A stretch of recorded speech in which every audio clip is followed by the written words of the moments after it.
I put something special for us, a message that I really believe that's from God, that we need to take it hard today. The title of this message is The Cry at Midnight.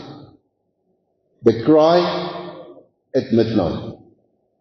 And our scripture reading, Matthew 25 verse 1 to 13. Alright, but I'm not going to read through all of it because we all know the parable of the 10 virgins, the 5 foolish virgins and the 5 wise virgins. Alright, so I'm not going to read through the scripture, but let me read you the text verse.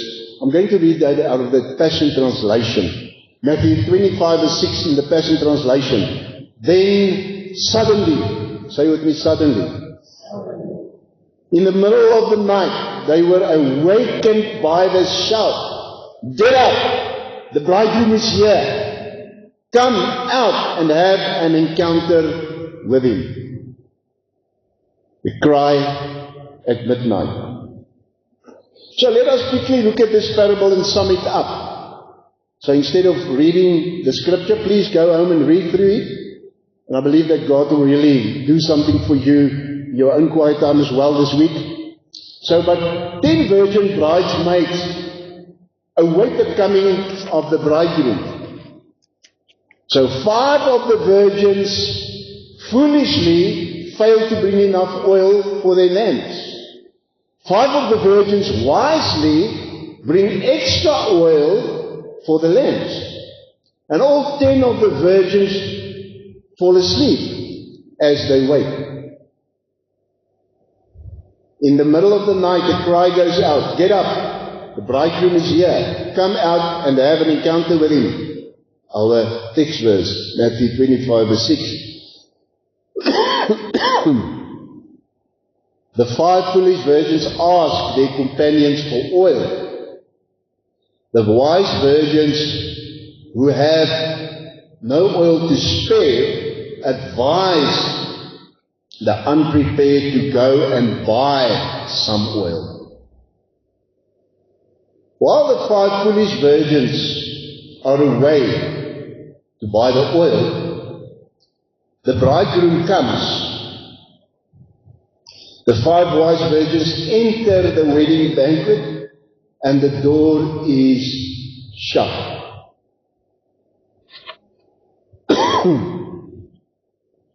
The 5 foolish virgins return but find the door shut. They knock but are refused admittance. Alright, that is just a summary of this parable. So, who can tell me who told this parable? Who told this parable? Say again? Jesus, exactly. Exactly. So, let me just say something about the cultural setting of this parable.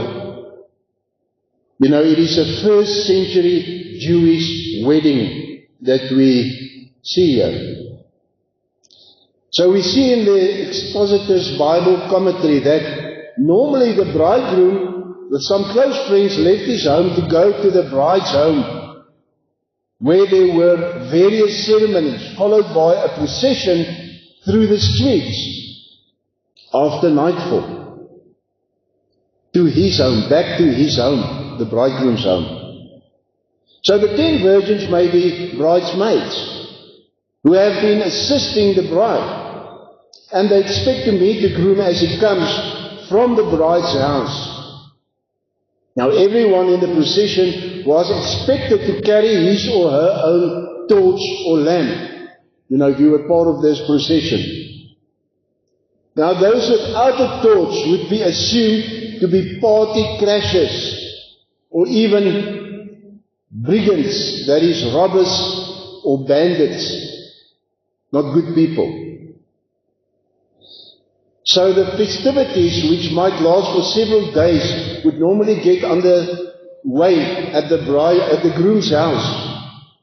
You know, maintaining the flame of the torch or the lamp would require the occasional addition of oil. So let's look at the oil. Why is the oil that Jesus mentioned here, why is that so important? Yes, we know that oil was important to generate light. No oil, no light. When there is no oil, there will definitely be no light. It reminds us of Matthew 5 verse 14 that we as born again believers are the light of this world. Now just think about it. The lamps that they usually used back then, was a clay lamp that they put oil in. Now, if you look at the church and what we are doing, we are the light of the world, or we're supposed to be the light of the world. But we cannot be the light of the world without any oil in our lamps. So we need the oil in order to be the light of the world, in order to be relative. In order to fulfill and live our purpose, we need oil in the lamp. A lamp without oil is to me like, when we are busy with a religion and not relationship. Then we just go through the motions. We just come to church to be seen or to, whatever the reason, but there's no real relationship. So we need oil in our lamps to be the light of the world as the church.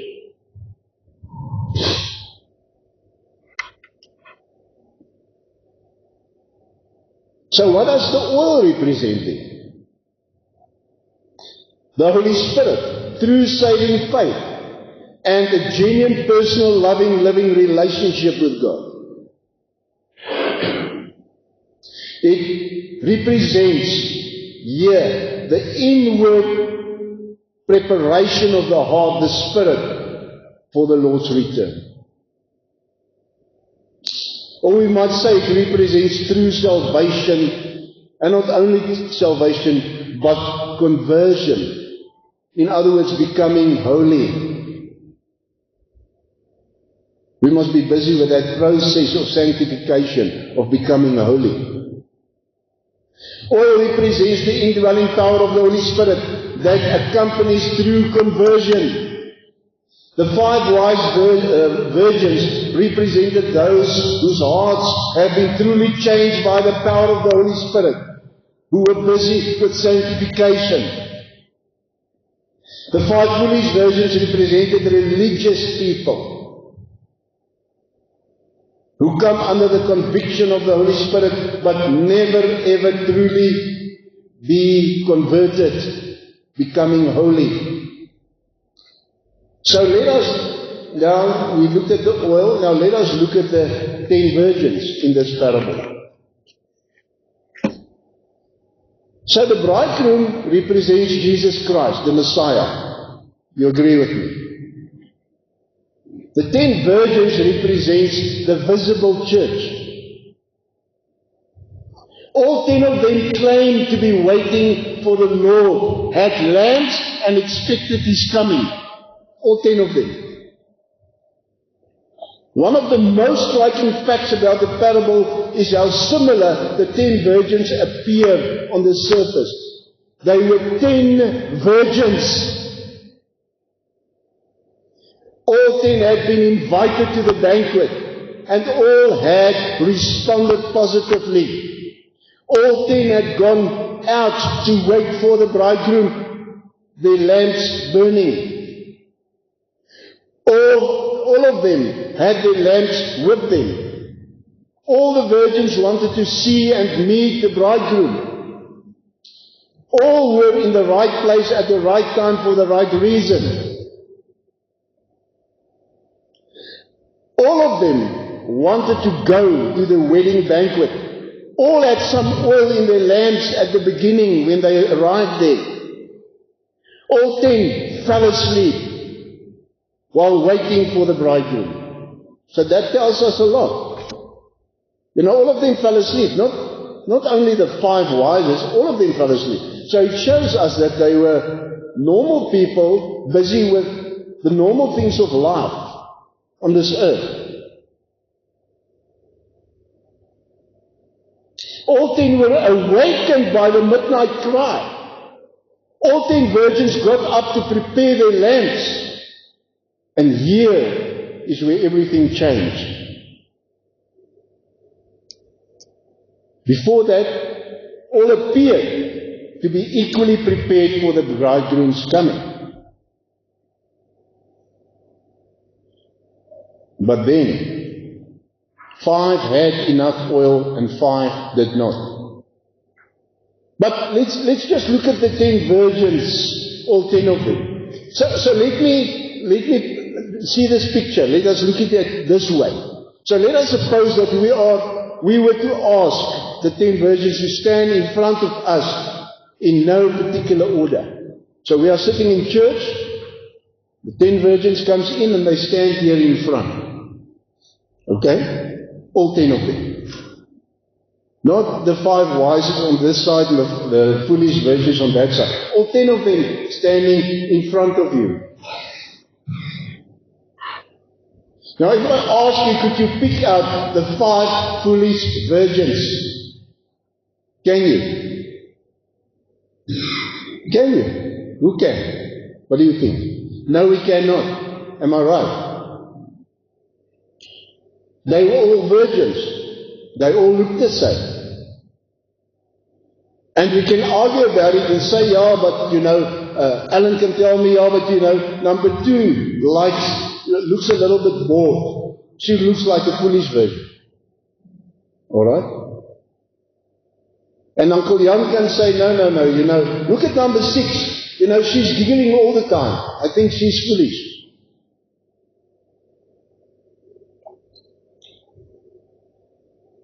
Alright? And Manla can say, no, you're wrong. Look at number 10. I know her. I don't think she's wise at all. But it would not make any difference. It's just a game of guessing when we do that. There's no way to tell in advance who was wise and who was foolish. Am I right? Do you agree with me? There's somebody that disagrees.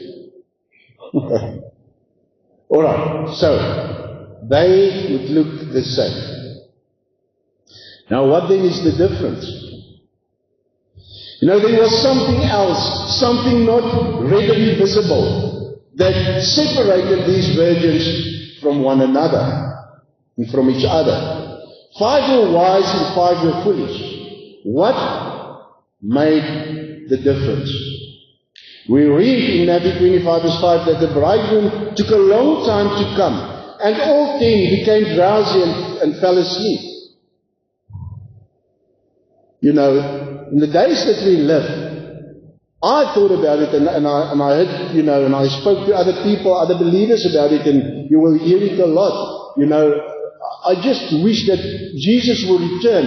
Just look at this world. Where are we going? What's going to happen? It cannot continue like this, isn't it? But we are waiting. He's not coming. He's not here yet. And things are going, getting worse.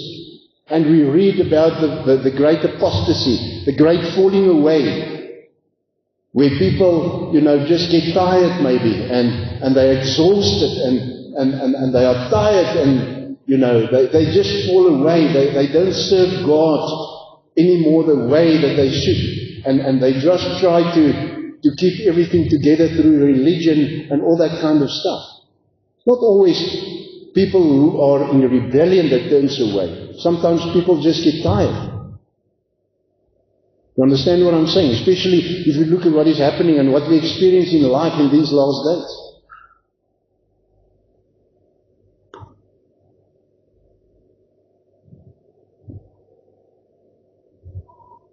So all 10 of them fell asleep. They were busy with their everyday life. The 5 wise virgins, this is the difference. The 5 wise virgins figured out that he might be late, that he might arrive late. So they brought some extra oil with them. They were prepared when he finally showed up. They were dedicated. They were ready. Come hell or high water, they were ready. They represented true possessing believers who are spiritually prepared and maintain a continuous relationship with God, making sure that they have enough oil so that their light can shine to the end. The 5 foolish virgins evidently never thought about the possibility that he might be delayed. Maybe they were too busy with their daily chores to buy extra oil. Maybe they were too busy to spend enough time in God's presence so that God can sanctify them and make them holy. Maybe they were too busy with their work to spend time with their family, with their wives, husbands and kids. Maybe they were too busy to come to church and to have fellowship with the other believers and to attend a cell group or a prayer group or whatever. Life happens. But where is God in the picture? And where is the priorities of God in the picture? You know, well, that is what I always did, and I think all of us, we looked at this parable and we thought, yeah, you know, the wise virgins, that's good. But look at the foolish virgins. Listen. It is time for us to do some introspection. And to make sure that we fall in the wise category. That our lamps are filled with oil. The point is they weren't ready when the bridegroom suddenly arrived at midnight. All 10 virgins started with the same facts. The 5 foolish virgins had everything they needed to know. Still, they were not ready, the foolish virgins. They had exactly what the 5 wise virgins had, but they did not prepare. They were not ready. They just continued with their lives. If we look what is happening in South Africa, around us, we know exactly, we see it on the news. Regarding the xenophobia and the finances and the collapse of everything and municipalities and everything is happening. It's time to wake up. It's time to bend the knee and to pray to South Africa and to make sure that your land is full. Doesn't matter whether you are white or black or colored or Indian. We are children of God. Where is the children of God? Are we ready?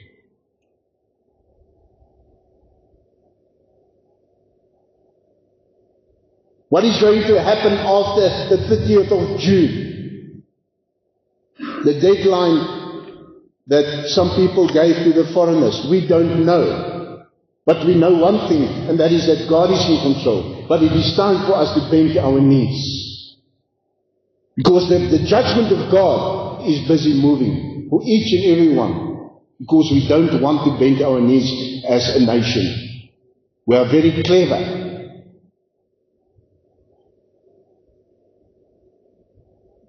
The 5 foolish virgins had everything that the 5 wise virgins had. But still, they were not ready. If they apparently managed to buy oil after midnight, as seen in the parable, why were they not let in at that point? Because they waited too long. No doubt their intentions were good. But good intentions were not good enough. Once the door was shut, it would not be opened again. No matter how long they stood outside or how loud they shouted, they were simply not ready when the door was still open. They were unprepared. They represented nominal Christians, hypocrites, or those who rely on the faith of others, like parents or a church community, when the delay happened, their lamps went out and their light could not shine anymore because they did not have the anointing of the Holy Spirit, the relationship, the oil. One striking feature of the parable occurs when the 5 foolish virgins asked the 5 wise virgins to borrow some of their oil. Well, no one can borrow another person's faith or relationship with God.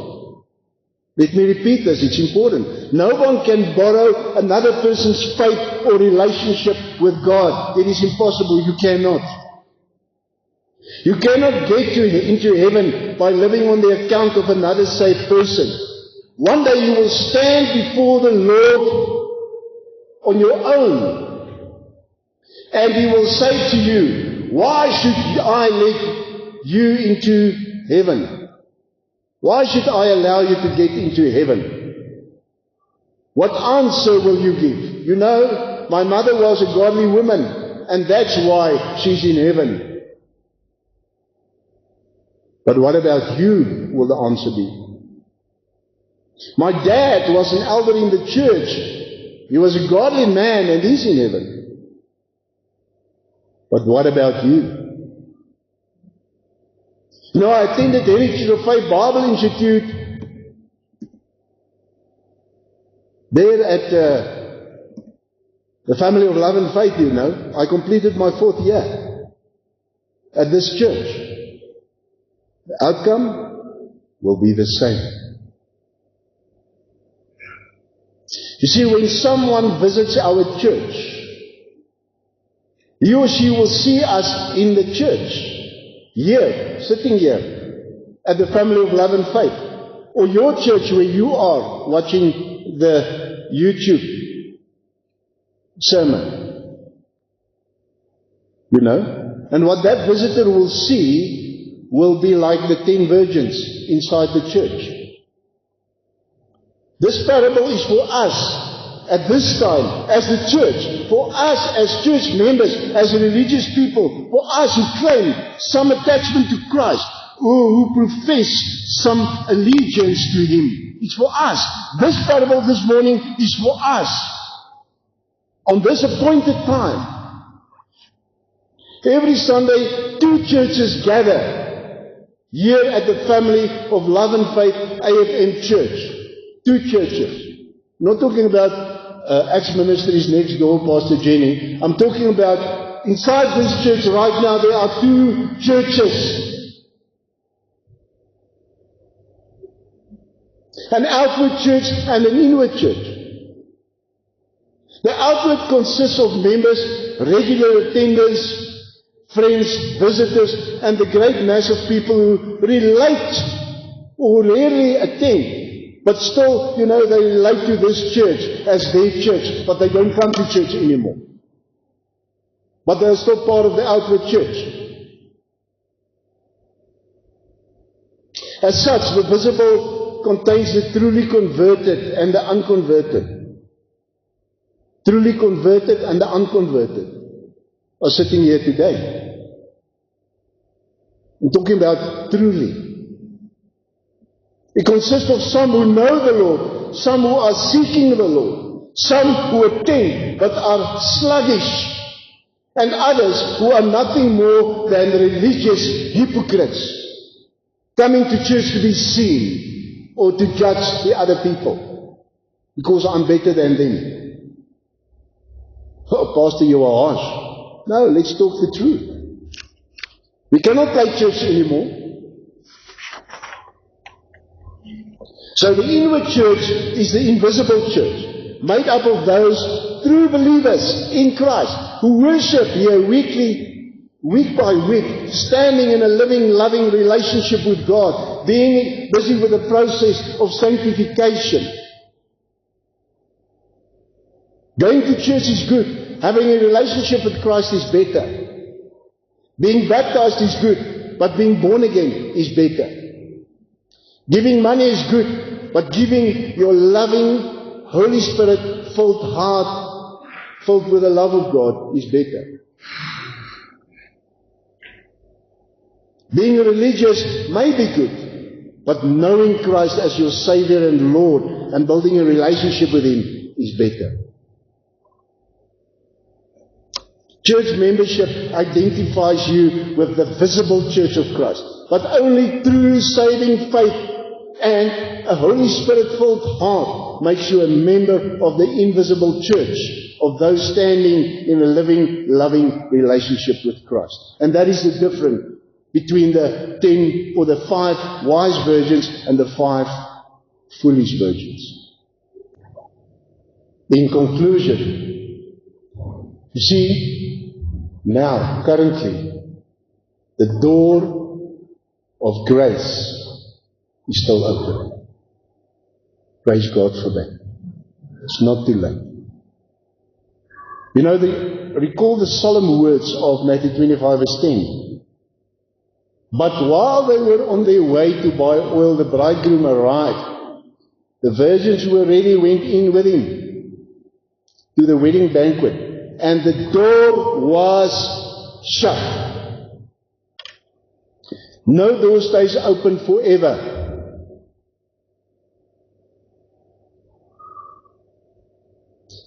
And that is important to take note. It was too late for the 5 foolish virgins. Right now the door of salvation, the door of grace, the door of the love of God and the grace of God is open, wide open to all. You see, when you die, the door will close. When Christ comes back, the door will close. It will be closed for you. The question is, will you then be on the inside or on the outside? Let me ask you a question. Do you think that the church is ready? Do you think the church is ready? Do you think so? I don't think so. Do you think we are ready? I don't think so. You see, can God lie? No. His word is the absolute truth, isn't it? It's the highest form of reality. You agree with me? So let us look at this parable once again, because I think there's something that we missed here. Jesus said that there were how many virgins? 10. He said that 9 were wise and 1 foolish. Is that right? No. He said 5 wise, 5 foolish. What does that mean? Well, can it be that half the church, 50% of the church, is not ready?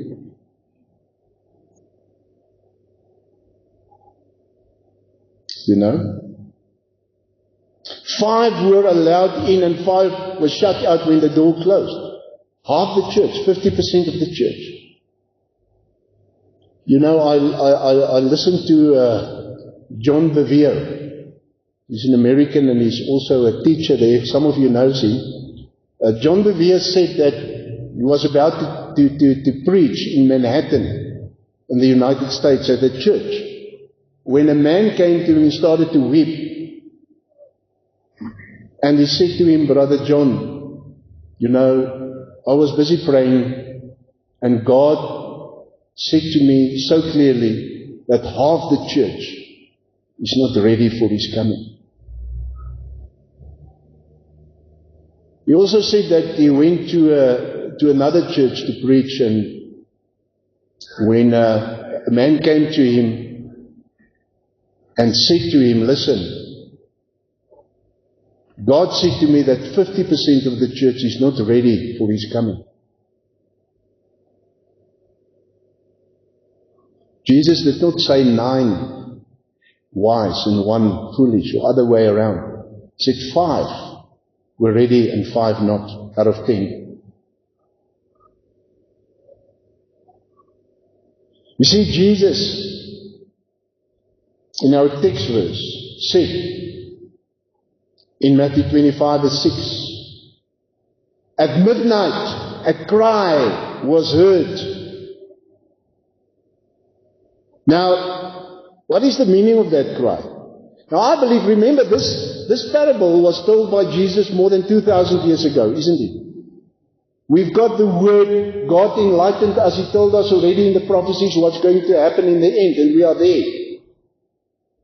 So in this parable, Jesus tells us what's going to happen to the church. And he's actually saying to us that we must be ready when that cry comes, when the trumpet sounds. Our lamps must be full of oil. That is why he gave us this parable, in order to help us to prepare. Today must be a wake-up call. The cry is not there yet, but it must be a wake-up call for each and every one of us, including myself. Now I believe that cry is the Elijah anointing. The spirit and the power of Elijah, as we see in Malachi 4 verse 5 to 6, and also in Luke 1 verse 17, that is coming to prepare the church for Jesus' coming, to prepare the way for the Lord once again. I believe God is going to raise up young men and women, as well as older men and women, to give the church that wake-up call. It is a prophetic cry. We must see it as a prophetic cry. Behold, the bridegroom is coming. Are you prepared? Are you ready?